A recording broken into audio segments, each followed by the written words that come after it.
करेंगे D Alembert principle की। D Alembert principal.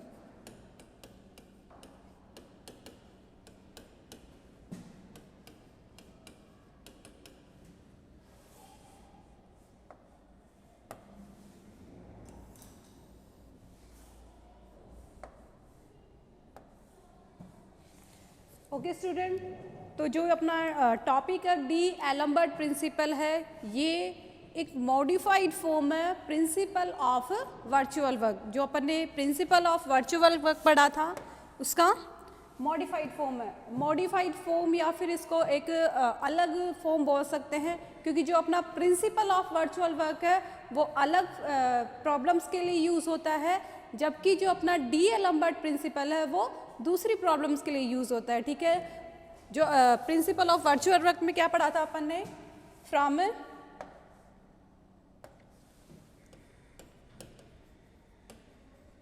Principal of virtual work,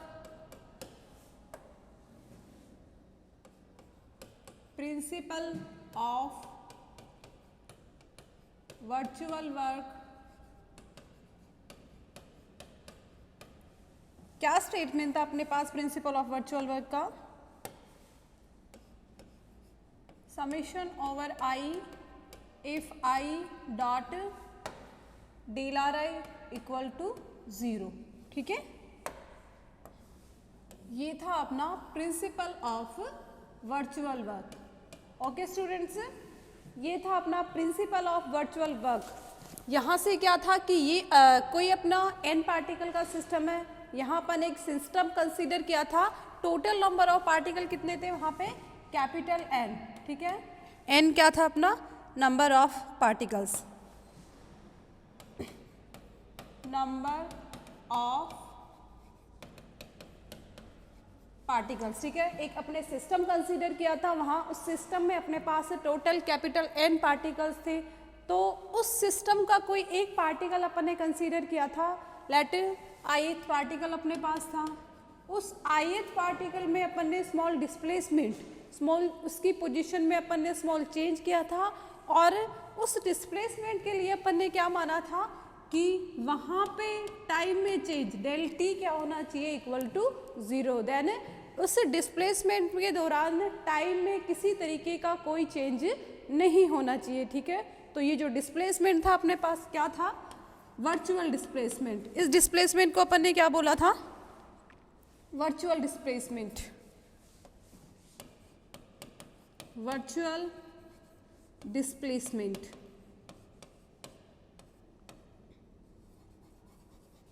ठीक है, तो वर्चुअल डिस्प्लेसमेंट एक तरीके से अपना वो डिस्प्लेसमेंट इमेजिनरी डिस्प्लेसमेंट है जिसके दौरान टाइम में किसी तरीके का कोई चेंज नहीं होता है। ठीक है, या फिर अपन ये कहें कि ऐसा डिस्प्लेसमेंट जिसको मतलब बहुत जल्दी होता है, जिसको अपन देख नहीं सकते। ठीक है, तो एकदम मतलब ऐसा डिस्प्लेसमेंट जिसके दौरान टाइम में किसी तरीके का चेंज नहीं हो। ठीक है, तो ऐसा तो देखो पॉसिबल है नहीं, ये एक तरीके का वर्चुअल होता है, इमेजिनरी होता है। ठीक है, तो वर्चुअल डिस्प्लेसमेंट अपन ने डेल आर ले लिया था।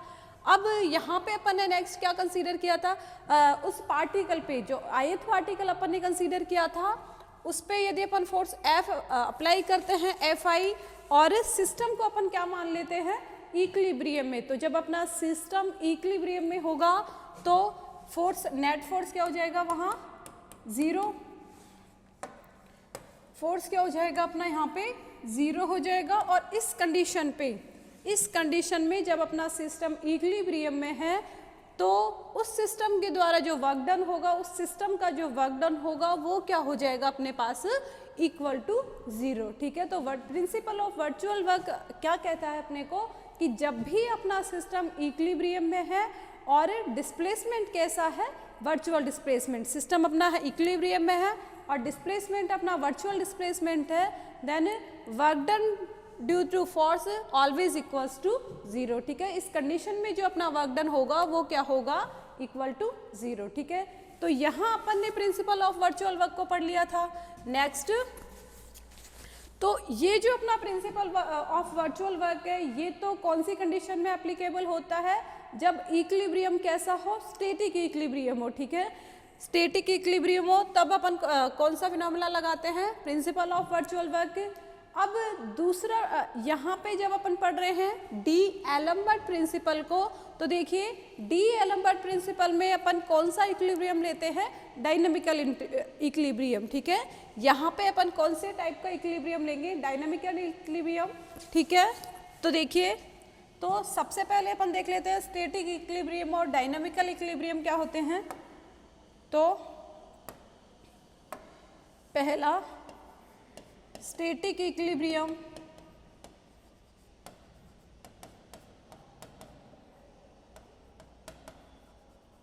देखो स्टैटिक इक्विलिब्रियम अपने पास वो इक्विलिब्रियम होता है,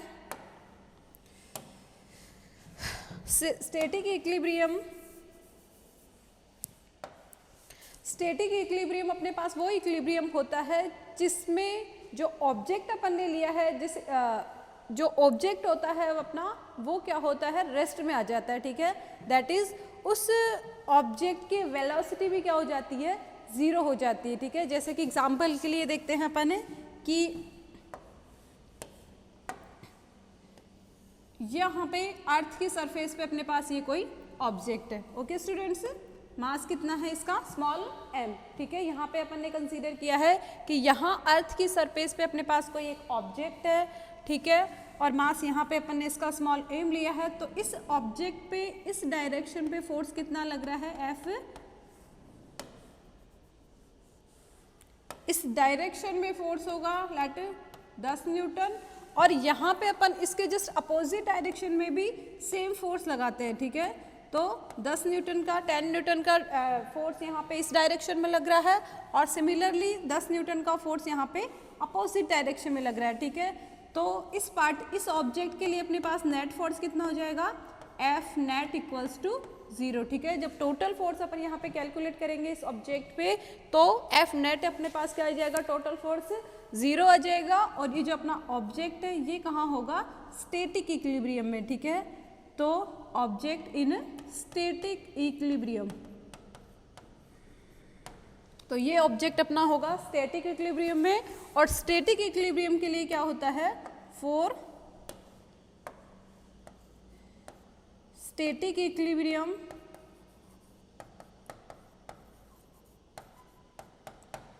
इक्विलिब्रियम के लिए अपन क्या कंडीशन लेते हैं, वेलोसिटी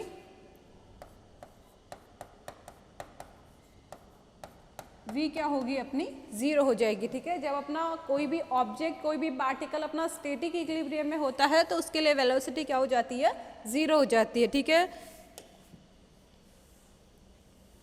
अब अपन बात करते हैं डायनामिकल इक्विलिब्रियम की। अब यदि अपन बात करते हैं डायनामिकल इक्विलिब्रियम की,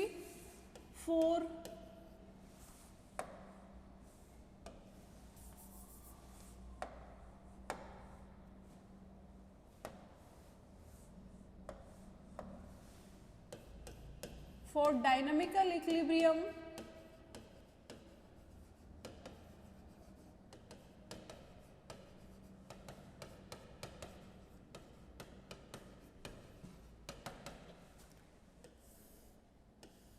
डायनामिकल इक्विलिब्रियम में अपने पास क्या होता है कि डायनामिकल इक्विलिब्रियम में जो ऑब्जेक्ट है उसकी वेलोसिटी 0 नहीं होती है, ठीक है।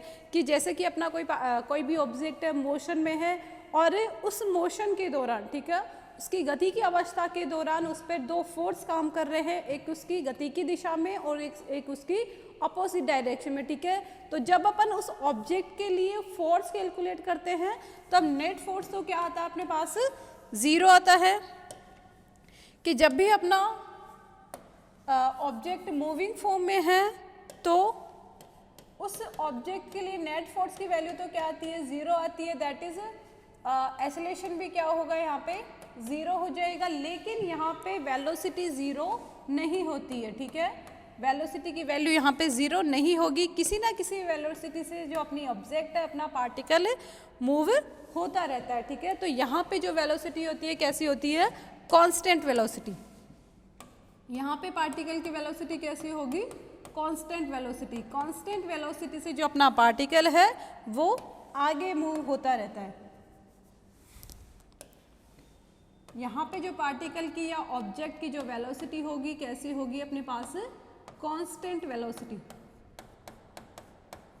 ठीक है, तो स्टैटिक इक्विलिब्रियम और डायनामिकल इक्विलिब्रियम का डिफरेंस आपको समझ में आ गया होगा कि जब अपना पार्टिकल या ऑब्जेक्ट या सिस्टम स्टैटिक इक्विलिब्रियम में होता है उस कंडीशन में तो जो अपना ऑब्जेक्ट है या पार्टिकल है रेस्ट फॉर्म में आ जाता है।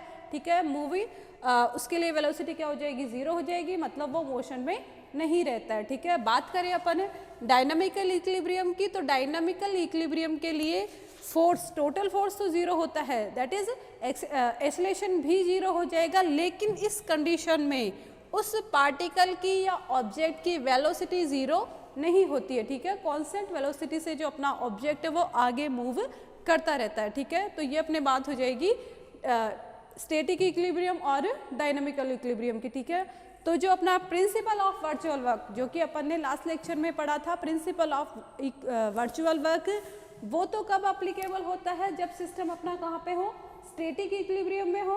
और आज का जो अपना टॉपिक है अभी जो अपन पढ़ेंगे डी एलम्बर्ट प्रिंसिपल, वो प्रिंसिपल अपना कब एप्लीकेबल होता है, जब अपना सिस्टम या अपना ऑब्जेक्ट जो अपन ने लिया है जिसके अपन स्टडी करने वाले हैं वो कहाँ हो, डायनामिकल इक्विलिब्रियम में हो। ठीक है, तो देखिए यहाँ पे एक बात और है कि जब अपना यहाँ पे इस डायनामिकल इक्विलिब्रियम के लिए अपन कंडीशन निकाल सकते हैं कि जब अपना जो सिस्टम है या ऑब्जेक्ट है वो यदि मूविंग फॉर्म में है। ठीक है, तो न्यूटन के सेकंड लॉ से अपन जानते हैं, from Newton second law, from Newton's second law,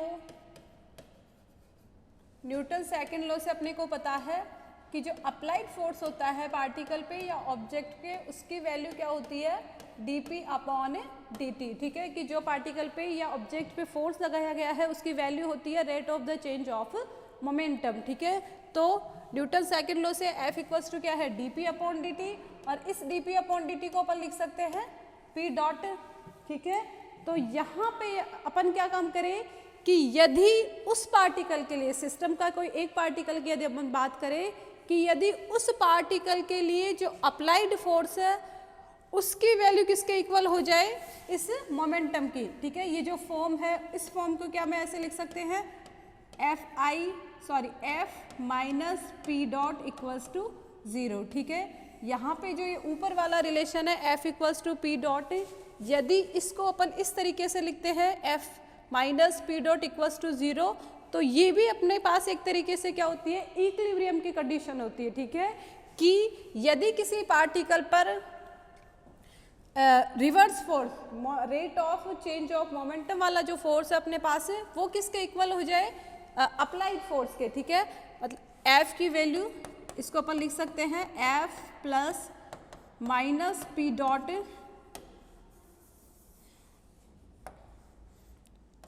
minus p dot equal to zero. ठीक है, कि अप्लाइड फोर्स की वैल्यू किसके हो जाए, माइनस ऑफ पी डॉट के। तो इस कंडीशन में भी जो अपना पार्टिकल होता है वो क्या कहा जाएगा, इक्विलिब्रियम में कहा जाएगा। और ये कंडीशन किसकी कंडीशन होती है अपने पास, डायनामिकल इक्विलिब्रियम की। ठीक है, कंडीशन फॉर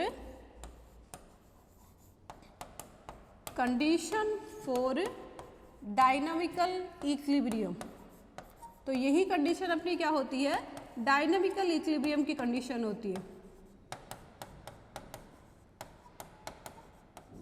ठीक है, तो देखो यहाँ से अपने को, यहीं से अपन क्या करेंगे, अपने जो डीएलम्बर्ट प्रिंसिपल है, डीएलम्बर्ट प्रिंसिपल में सिस्टम अपना कहाँ होता है, डायनामिकल इक्विलिब्रियम में होता है, और यहीं से अपन इस डीएलम्बर्ट प्रिंसिपल को प्रूव करेंगे। ठीक है, तो नेक्स्ट,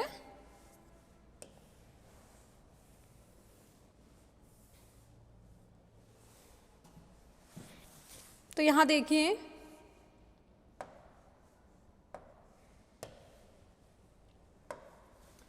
तो यहाँ पे देखिए कंडीशन अपने पास क्या आई है, F या किसी पर्टिकुलर ith पार्टिकल के लिए अपन लेके चले तो ith पार्टिकल के लिए अपने पास कंडीशन ये हो जाएगी, ठीक है।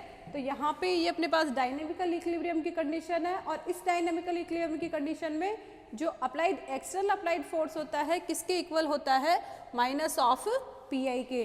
और ये जो माइनस ऑफ पी है, पी फोर्स अपना क्या होता है, reverse effective force, reverse effective force, ठीक है। कि यहाँ पे जो पी होता है इसको अपन क्या बोलते हैं, रिवर्स इफेक्टिव फोर्स, ठीक है। अब यहाँ पे अपन क्या काम करते हैं कि यहाँ पे अपन डॉट प्रोडक्ट ले लेते हैं डेल आर का, और डेल आर के बारे में तुम्हें आपको पता है, डेल आर क्या होता है अपना वर्चुअल डिस्प्लेसमेंट, ठीक है। दोनों तरफ अपन डेल आर से क्या कर देते हैं, डॉट प्रोडक्ट कर देते हैं। डेल आर है अपना वर्चुअल डिस्प्लेसमेंट,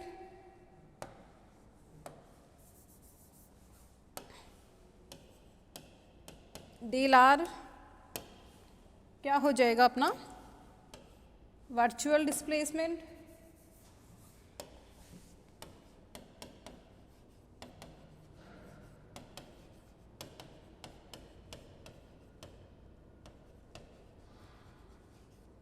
ठीक है।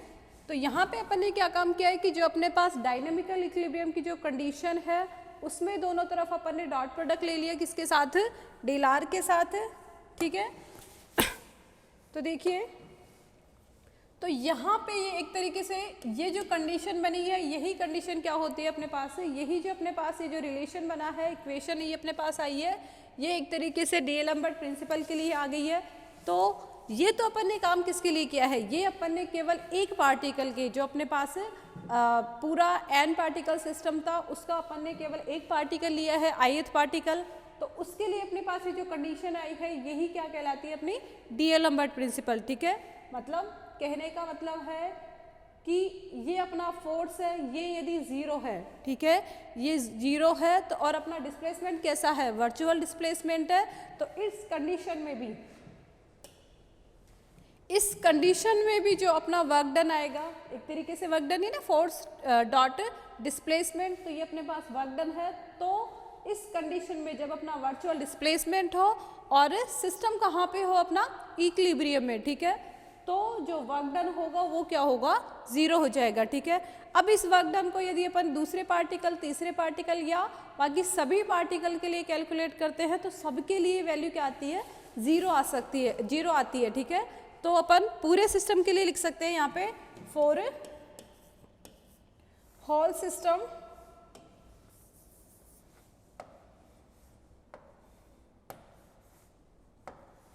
For whole system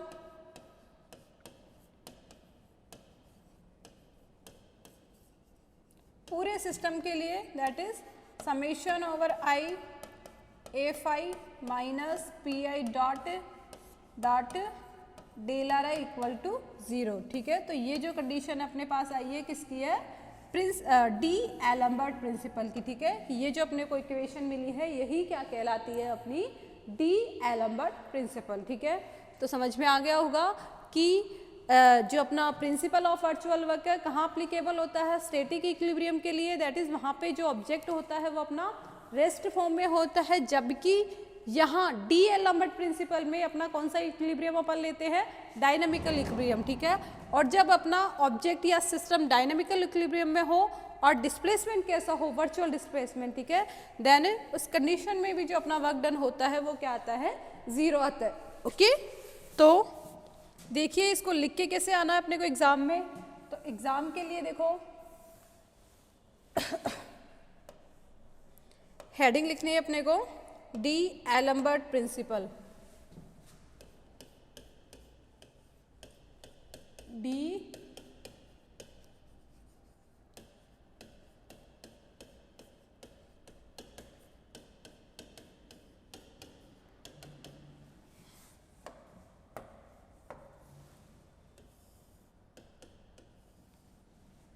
डीएलएम्बर्ट principle, okay students, अपना हेडिंग हो जाएगी डीएलएम्बर्ट प्रिंसिपल, ठीक है। तो क्या यूज करना है अपने को यहाँ पे, न्यूटन सेकंड लॉ। तो according to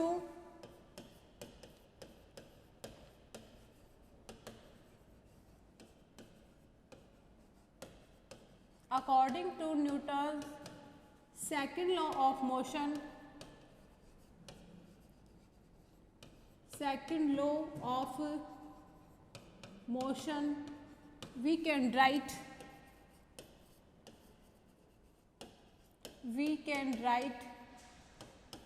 Fi equals to, ठीक है, अपना सिस्टम कैसा है, एन पार्टिकल सिस्टम है और उसे एन पार्टिकल सिस्टम में से अपन ने केवल एक पार्टिकल उठाया है, ith पार्टिकल, और उस पर जो फोर्स होगा Fi, वैल्यू क्या हो जाएगी उसकी, dpi अपॉन dt, ठीक है, और इसको अपन लिख सकते हैं pi डॉट, ठीक है, dp अपॉन dt को अपन लिख सकते हैं pi डॉट, और ये जो रिलेशन अपने पास आया है, दिस कैन बी रिटन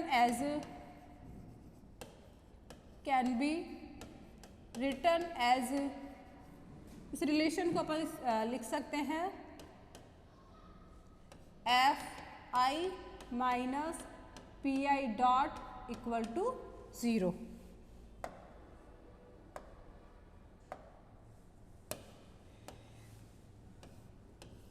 ठीक है, तो अपने पास ये इक्वेशन 1 आ जाएगी, ठीक है, तो ये जो इक्वेशन अपने को मिली है, ये क्या कंडीशन है अपने पास, डायनामिकल इक्विलिब्रियम की। This equation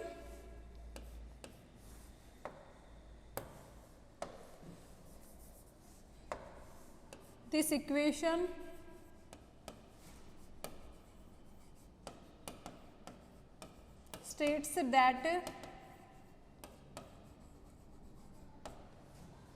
that for any particle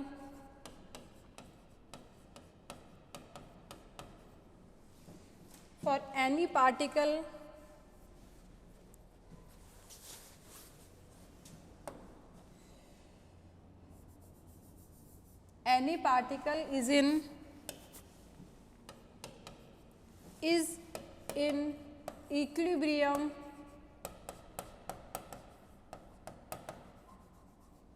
under a force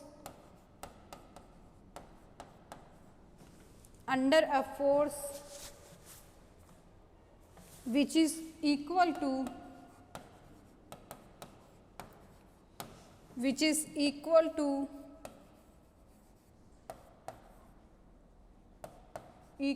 the actual force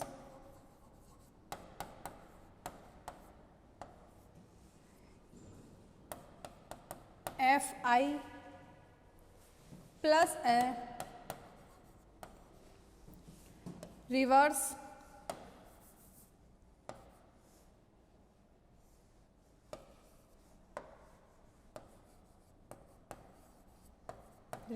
effective force Pi, ठीक है, तो यहाँ पे ये जो इक्वेशन अपने को मिली है, ये अपने पास क्या हो जाएगी, डायनेमिकल इक्विलिब्रियम की कंडीशन हो जाएगी।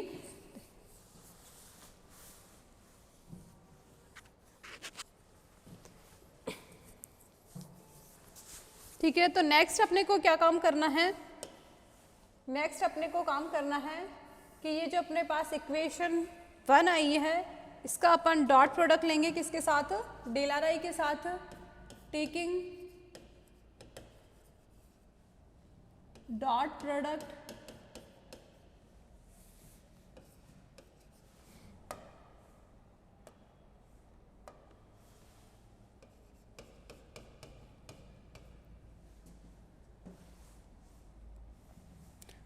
प्रोडक्ट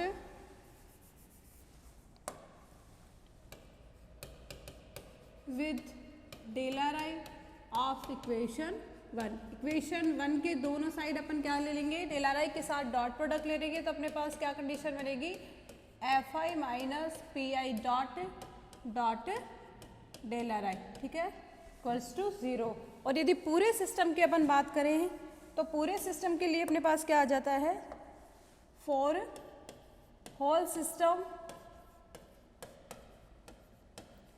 पूरे सिस्टम की यदि अपन बात करें तो पूरे सिस्टम के लिए जो अपने पास ये जो इक्वेशन है किस फॉर्म में आ जाएगी, Fi minus Pi dot del are I equal to 0, ठीक है, तो ये जो अपने पास इक्वेशन की फॉर्म बनी है, ये क्या कहलाती है अपने लिए, डीएल लंबार्ड प्रिंसिपल, ठीक है, इसको अपन देंगे इक्वेशन 2। ये जो अपने पास इक्वेशन आई है इसको अपन देंगे इक्वेशन 2। नेक्स्ट अपने को पता है कि यहाँ ये जो अप्लाइड फोर्स है अपना, ये किस किस के इक्वल, इसको अपन दो पार्ट में तोड़ सकते हैं, दो भागों में अपन इसको तोड़ सकते हैं।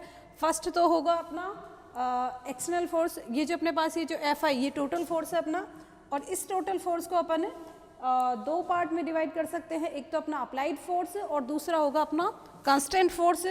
तो हियर लिख सकते हैं अपन यहाँ पे, हियर जो टोटल फोर्स है Fi जो कि अपन ने यहाँ पे यूज़ किया है, इसको अपन लिख सकते हैं जैसा कि अपन ने वर्चुअल वर्क वाले में भी लिखा था कि Fi इक्वल्स टू Fi जो कि अपना कौन सा है अप्लाइड फोर्स है, और Fic जो कि कौन क्या है अपना कंस्टेंट फोर्स। ठीक है, तो कंस्टेंट के बारे में अपन पहले से डिस्कस कर सकते हैं कि कंस्टेंट क्या करती है, सिस्टम की मोशन को रेस्ट्रिक्टेड करती है, लिमिट वहाँ पे उसको बाउंड करती है। तो यहाँ पे ये दोनों फोर्स अपने पास आ जाएंगे।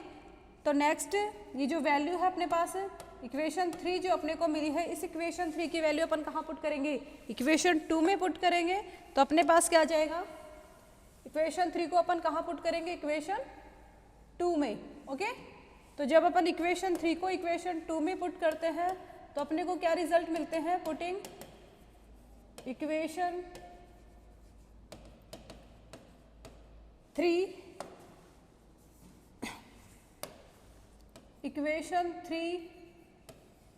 इन इक्वेशन 2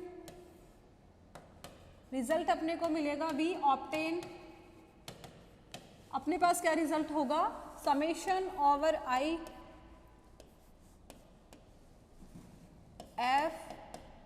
Fia, क्योंकि यहाँ पे Fi की वैल्यू अपने पास क्या आई है, applied force plus constant force.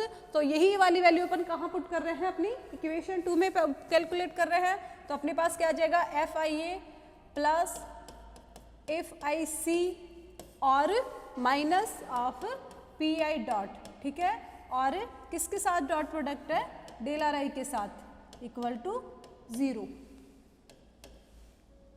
Equal to 0। ठीक है, तो यहाँ पे अपन क्या कर सकते हैं, नेक्स्ट इसको अपन लिख सकते हैं summation over I Fia dot del are I plus summation over I Fic dot del are I और minus of summation over I Pi dot del are I equal to 0। ठीक है, ये जो अपने पास ऊपर वाली इक्वेशन है इसको अपन यहाँ इस फॉर्म में लिख सकते हैं। अब यहाँ पे जो ये सेकंड टर्म है, यहाँ पे जो अपने को सेकंड टर्म मिली है, सेकंड टर्म क्या है, work done due to constant force. ठीक है, कांस्टेंट फोर्स का वर्क डन होगा, और अपने को पता है यहाँ पे अपन केवल वही केस कंसीडर कर रहे हैं जहाँ पे जो वर्क डन है कांस्टेंट फोर्स का वो क्या हो, 0 हो। ठीक है, यहाँ पे अपन केवल कौन से केस ले रहे हैं जहाँ पे ये जो वर्क डन हो अपना ड्यू टू कांस्टेंट फोर्स वो क्या हो, 0 हो। तो ये जो टर्म है अपने पास वो क्या हो जाएगी, इक्वल टू 0 हो जाएगी। ठीक है, देखो सभी केस में ये जो अपना work done due to constant force है ये 0 नहीं होता है, केवल कुछ ही केस में क्या होता है, 0 होता है। जैसे कि अपन इसको डिस्कस करेंगे, पहले अपन ये देख लेते हैं कि यहाँ पे अपना जो रिजल्ट है वो क्या है। तो अपने पास रिजल्ट क्या निकला है यहाँ से कि सेकंड टर्म तो अपनी क्या हो जाएगी, 0 हो जाएगी, work done due to constant force. और अपने पास केवल क्या बचेगा, समेशन, इन दोनों को अपन एक साथ लिख सकते हैं। तो ये अपना किस फॉर्म में आएगा, Fia minus Pi dot del are I equal to 0। ठीक है, और ये जो रिलेशन अपने पास आया है यही क्या कहलाएगा, अपना D'Alembert प्रिंसिपल। ओके स्टूडेंट्स, ये जो अपने पास रिजल्ट आया है यही रिजल्ट अपना क्या कहलाता है, D'Alembert प्रिंसिपल, इक्वेशन 4। ठीक है, इसको अपन देंगे इक्वेशन 4। ठीक है, तो देखिए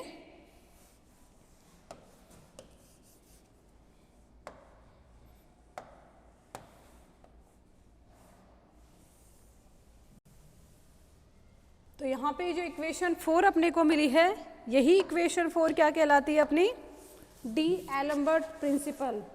तो यहाँ लिख सकते हैं अपन this is known as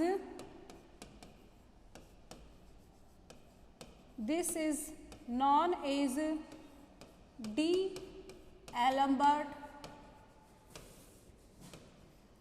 principal. ठीक है, ये जो रिजल्ट अपने पास आया है यही क्या कहलाता है, डी एलम्बर्ट प्रिंसिपल। ठीक है, और यहाँ पे जो अपन ने बात करी थी कि work done due to constant force, देखिए ये कहाँ पे, जैसे कि अपन रिजिड बॉडी का केस कंसीडर करते हैं। ठीक है, रिजिड बॉडी में क्या होता है, पार्टिकल बहुत पास पास होते हैं, तो वहाँ पे एक पार्टिकल यदि क्या करता है, दूसरे पे कोई फोर्स लगाता है तो दूसरा पार्टिकल ही सेम फोर्स क्या करता है, उस पर अप्लाई करता है, तो वहाँ पे क्या होता है, नेट फोर्स जीरो होता है। ठीक है, तो वहाँ पे जो कंस्टेंट है वहाँ पे क्या डिस्टेंस उनकी अनचेंज रहती है, और वही क्या होता है, कांस्टेंट फोर्स होता है वहाँ पे। तो वहाँ पे उस केस में, रिजिड बॉडी के केस में क्या होता है, ये जो वर्क डन होता है वो अपना जीरो होता है। दूसरी अपन बात करें कि एक कोई अपना कोई अपनी ऑब्जेक्ट है, वो यहाँ पे इंक्लाइन प्लेन पे क्या कर रही है, स्लाइड कर रही है। ठीक है, तो यहाँ पे जो अपनी ऑब्जेक्ट है वो तो किस डायरेक्शन में मूव हो रही है, इस डायरेक्शन में मूव हो रही है। ठीक है, मतलब डायरेक्शन ऑफ मोशन कहाँ पे है, इस डायरेक्शन में अपने पास, जबकि जो कांस्टेंट फोर्स है, नॉर्मल रिएक्टिव फोर्स है, वो अपना किस डायरेक्शन में लग रहा है, जस्ट यहाँ पे। ठीक है, परपेंडिकुलर डायरेक्शन में। तो यहाँ पे जब अपन क्या निकालेंगे, वर्क डन निकालते हैं इसका, तो वर्क डन अपने पास क्या आता है, W equals to F dot d r. तो यहाँ पे F d r cos theta, और थीटा की वैल्यू क्या होगी यहाँ पे। ठीक है, डायरेक्शन ऑफ मोशन अपने पास इस तरफ है, कांस्टेंट फोर्स कहाँ पे है, इस डायरेक्शन में है, तो थीटा क्या आ जाएगा अपना 90 डिग्री, और अपने को पता है कॉस 90 क्या होता है, अपना ज़ीरो होता है। ठीक है, तो जब यहाँ पे कॉस थीटा की वैल्यू ज़ीरो हो जाती है तो वर्क डन भी क्या हो जाएगा, अपना ज़ीरो हो जाएगा। ठीक है, तो उन केसेस में यहाँ पे अपन बात कर सकते हैं कि उन केसेस में जहाँ पे constant force direction of motion के क्या करता है, परपेंडिकुलर लगता है। ठीक है, कि जो अपनी ऑब्जेक्ट है वो तो इस डायरेक्शन में मूव कर रही है। ठीक है, और जो अपना कांस्टेंट फोर्स है किस डायरेक्शन में काम कर रहा है, जस्ट परपेंडिकुलर डायरेक्शन में। ठीक है, तो वहाँ पे अपना जो work done due to constant force है वो क्या होगा, ज़ीरो होगा। ठीक है, तो केवल इन्हीं केसेस के लिए जहाँ पे W इक्वल्स टू अपना ज़ीरो है, कांस्टेंट फोर्स का जो वर्क डन है अपना ज़ीरो है, वहाँ पे अपन इस टर्म को क्या कर सकते हैं, ज़ीरो कर सकते हैं, और जो बची हुई दोनों टर्म है उनको अपन लिख सकते हैं, और ये जो रिलेशन, ये जो इक्वेशन अपने पास बनी है, यही क्या कहलाएगी, डी एलम्बर्ट प्रिंसिपल। ठीक है, ओके स्टूडेंट, तो डी एलम्बर्ट प्रिंसिपल अपना ये वाला हो जाएगा। तो यहाँ पे अपन क्या बोल सकते हैं कि जैसे न्यूटन की सेकेंड लॉ से रिलेशन अपने पास है, एफ आई इक्वल्स टू जो अप्लाइड फोर्स होता है rate of change of momentum के इक्वल होता है।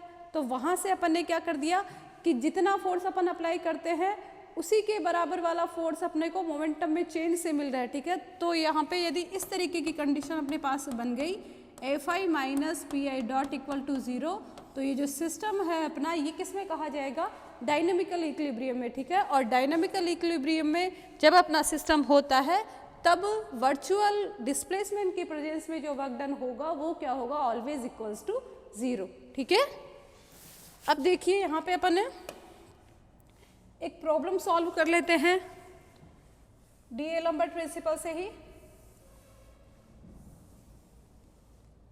तो अपना क्वेश्चन है,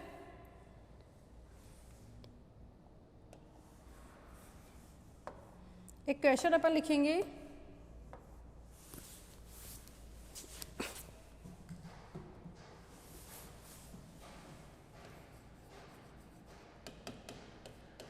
an inextensible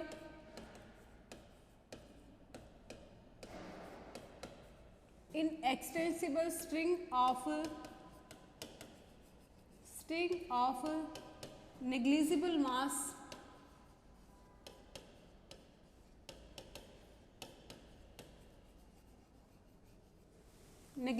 mass hanging over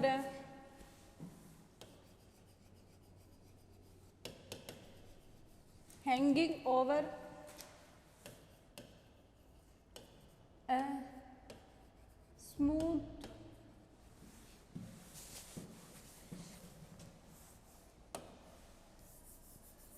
hanging over a smooth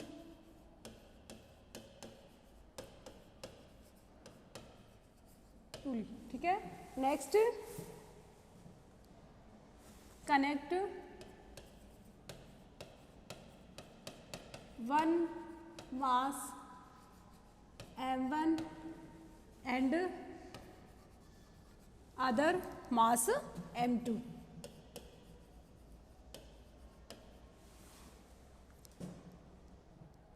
on a frictionless inclined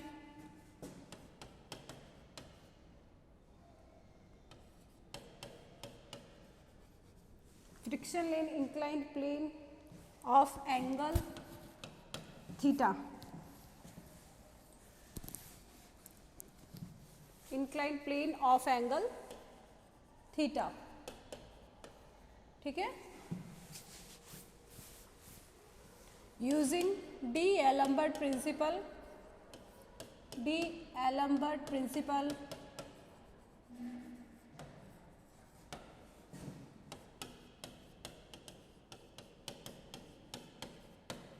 find the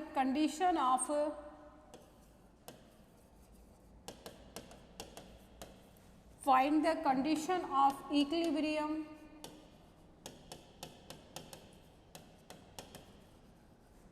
for this system।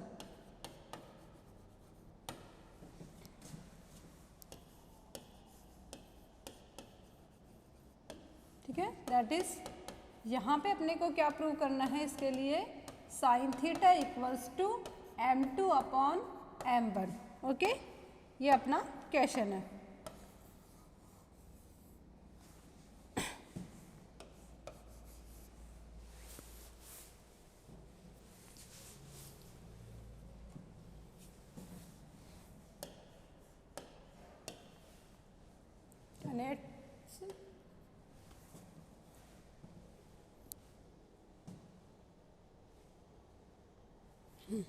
Okay students, question है अपना, देखिए यहाँ पे अपने पास क्या है, एक इंक्लाइन प्लेन है। इंक्लाइन प्लेन का एंगल कितना है अपने पास, थीटा है।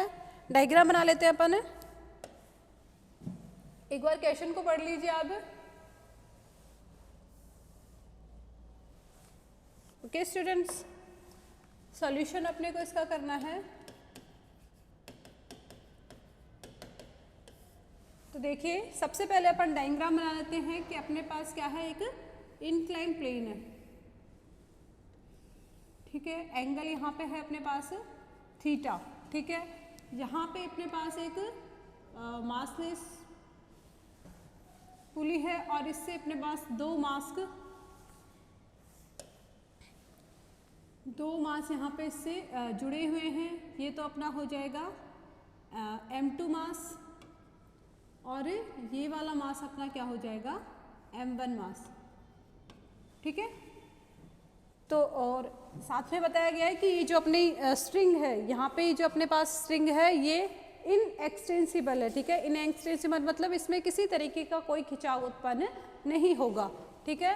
तो यहाँ पे अपन बात करें तो इसका मास अपने पास क्या है, m है, तो इस पर फोर्स कितना आ जाएगा अपना m2g।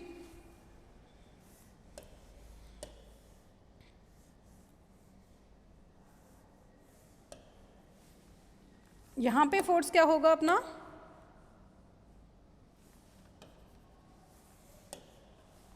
फोर्स होगा अपना यहाँ पे m2g, ठीक है।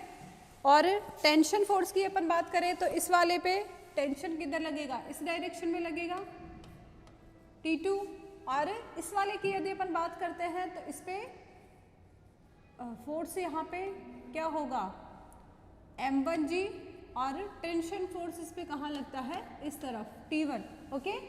क्योंकि इसकी डायरेक्शन ऑफ मोशन, यदि ये गिरता है तो किधर गिरेगा, इस डायरेक्शन में, तो टेंशन फोर्स किधर लगेगा, इस डायरेक्शन में, ठीक है। तो यहाँ पे अपने पास इस तरीके से हो जाएगा, ठीक है। नेक्स्ट अपन इसके लिए काम करते हैं कि इसके लिए तो कोई एंगल, यहाँ पे अपन इसके लिए कंपोनेंट ले सकते हैं, तो इस तरीके से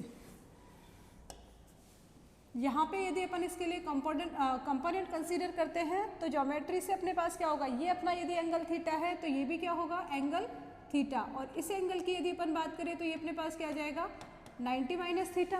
ठीक है, तो इसकी वैल्यू क्या आ जाएगी, m1g साइन थीटा। ठीक है, क्योंकि cos 90 माइनस थीटा अपना क्या होता है, साइन थीटा, तो इस वाले कंपोनेंट की वैल्यू क्या आ जाती है अपने पास, m1g साइन थीटा। ठीक है, और यदि अपन बात करें, ये तो अपने पास टोटल लेंथ कितनी हो जाएगी, r1, तो इसका डिस्प्लेसमेंट कितना हो जाएगा, डेल r1, और यदि अपन बात करें इसकी डिस्टेंस की तो ये अपने पास r2, और डिस्प्लेसमेंट कितना हो जाएगा इसका, डेल r2। ठीक है, तो अपने को यहाँ पे डी-एलम्बर्ट प्रिंसिपल की हेल्प से इस सिस्टम के लिए अपने को इक्विलिब्रियम की कंडीशन फाइंड आउट करनी है। Then from D'Alembert principle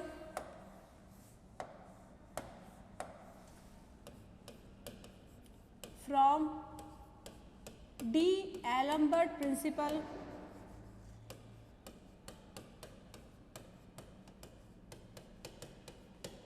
D'Alembert principle से अपने को क्या रिजल्ट मिला था, summation over i F i minus p i dot del are I equal to 0। ये अपने पास क्या था, डी-एलम्बर्ट प्रिंसिपल। ठीक है, यहाँ पे अपने को क्या करना है, इस सिस्टम के लिए काम करना है, तो यहाँ पे कितने नंबर ऑफ पार्टिकल है, 2। ठीक है, तो आई की वैल्यू क्या हो जाएगी, सिंस हियर आई क्या है, 1 2, 2 पार्टिकल है, तो यहाँ पे अपन क्या काम कर सकते हैं, इसको दोनों पार्टिकल के लिए लिख सकते हैं, दोनों मास पार्टिकल के लिए अपन इसको लिख देंगे। तो अपने पास ये किस तरीके से आ जाएगा, ये जो इक्वेशन 1 है, लेट इस को अपन ने इक्वेशन 1 अज्यूम किया है, तो इक्वेशन 1 अपनी किस फॉर्म में आ जाएगी,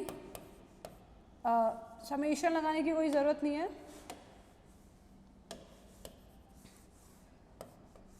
F1 minus P1 dot del are I plus F2 minus P2 dot del R2 equals to 0। ठीक है, ये तो अपन ने किसके लिए लिखा है, M1 मास के लिए, और ये अपने पास ये जो दूसरी टर्म आई है ये किसके लिए लिखी है अपन ने, M2 के लिए। ठीक है, तो यहाँ पे जब अपन काम कर रहे हैं इस M1 मास पार्टिकल के लिए, तब यहाँ पे फोर्स क्या है, फोर्स का कंपोनेंट कौन सा काम कर रहा है, m1g साइन थीटा। ठीक है, तो फोर्स की वैल्यू तो अपने पास क्या आ गई यहाँ पे, m1g साइन थीटा, और मोमेंटम पी आई डॉट, तो देखिए मोमेंटम p क्या होता है अपना, mv, जिसको अपन लिख सकते हैं mr डॉट। ठीक है, लेकिन यहाँ पे अपने पास ऑलरेडी p पर एक डॉट लगा हुआ है, तो अपने पास ये किस तरीके से सॉरी, यहाँ पे ऑलरेडी अपने पास p पर डॉट है, तो यहाँ पे कितने डॉट हो जाएंगे, डबल डॉट। ठीक है, तो यहाँ पे अपन क्या लिखेंगे, p1 डॉट की वैल्यू अपने पास हो जाएगी m1 r1 double dot into del r1, del are i नहीं, डेल r1 हो गई, डेल r1, और m2 मास, m2 वाले मास के लिए फोर्स क्या है अपना, m2g है, तो ये अपने पास किस फॉर्म में आ जाएगा, m2g minus m2 r2 double dot into del r2 equal to 0। ठीक है, तो ये अपने पास ये अपन ने m1 और m2 दोनों मास पार्टिकल के लिए अपन ने राइट कर दिया। नेक्स्ट, यहाँ अपने को पता है कि जो स्ट्रिंग अपन ने काम में ली है वो क्या है, इनएक्सटेंशिबल है, दैट इज उसकी लेंथ में कोई चेंज नहीं होगा, सिंस यहाँ पे R1 और R2 ये जो दोनों लेंथ है ये क्या है, कांस्टेंट है, इनकी वैल्यू चेंज नहीं हो सकती।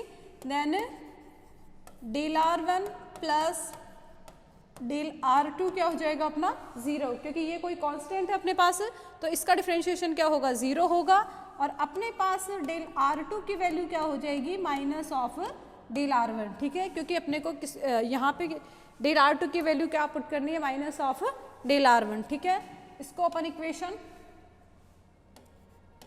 2 लिख सकते हैं, और ये अपने पास क्या हो जाएगी, इक्वेशन 3 हो जाएगी, ठीक है। Next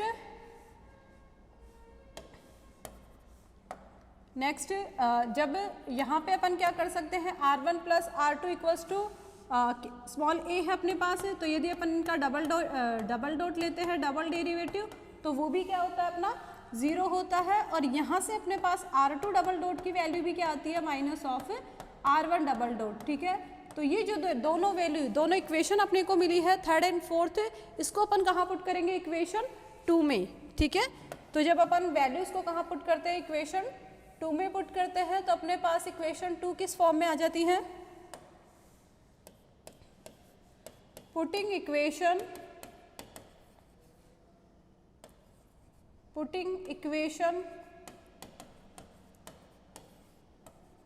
third and fourth in equation 2, ठीक है। इक्वेशन 2 में अपन पुट करते हैं, तो अपने पास इक्वेशन 2 किस फॉर्म में बन जाएगी, m1g sine theta minus m1 r1 double dot m1 r1 double dot into del r1, और जो सेकेंड टर्म अपने पास आएगी, सेकेंड टर्म अपनी किस फॉर्म में आएगी, plus m2g minus m2 minus, और ये वाला क्योंकि यहाँ अपने को वैल्यू क्या पुट करनी है, R2 double dot equals to minus of R1, तो ये अपना प्लस साइन हो जाएगा, R1 डबल डॉट और minus of del R1 equals to 0, क्योंकि डेल R2 की वैल्यू अपने पास क्या है, माइनस ऑफ डेल R1, तो यहाँ अपन ने डेल R2 की वैल्यू पुट कर दी है और R2 को वैल्यू पुट कर दी है, ठीक है। तो अपने पास रिलेशन किस फॉर्म में आता है,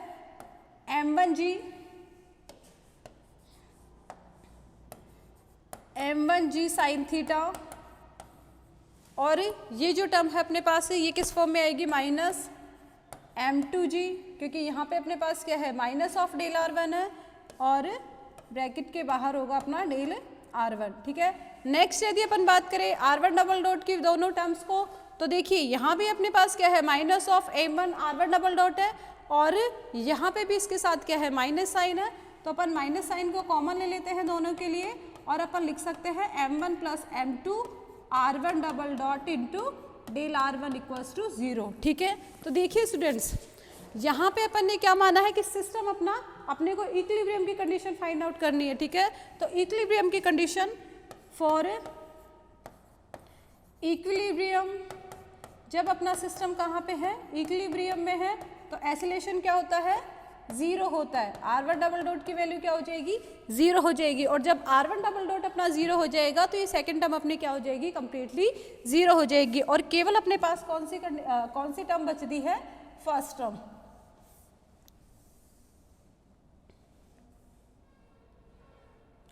ठीक है।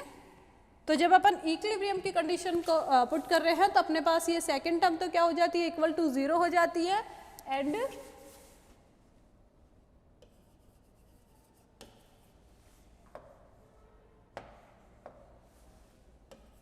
अपने पास केवल कौन सी कंडीशन आती है, m1g